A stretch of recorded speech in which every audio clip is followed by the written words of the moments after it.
It's basically a floating shed. It actually is fully functioning, fully certified recreational boat.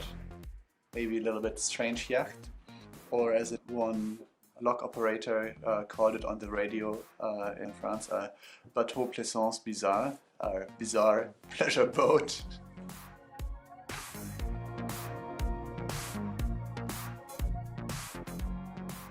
For quite some time I was looking for some sort of free space in Hamburg. That proved to be very, very difficult. On the one hand, rent for any sort of free land, even if it looks like wasteland, is very high because there's always a development project around the corner.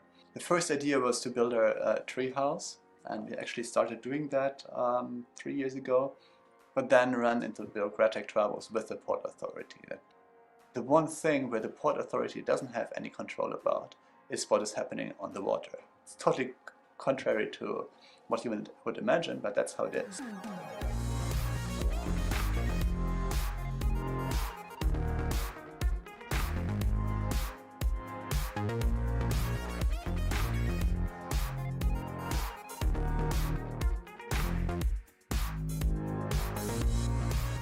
All in, it's super comfortable here.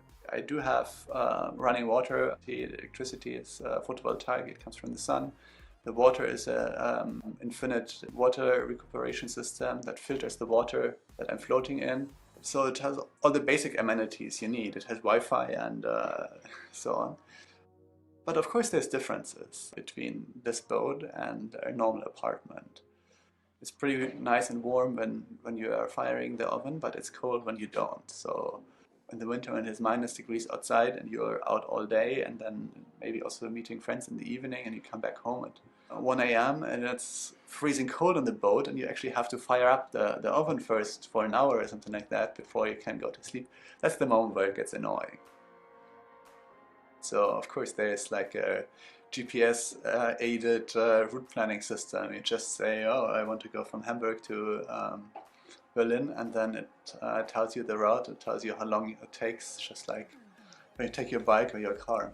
It also informs you about like the lock operation times and the radio channels, and if there's like any obstructions on the way. From the very beginning, this boat is something like my lab, testing out how it is to live in a place like this, what do you actually need for living. So during the trip I really live here on the boat.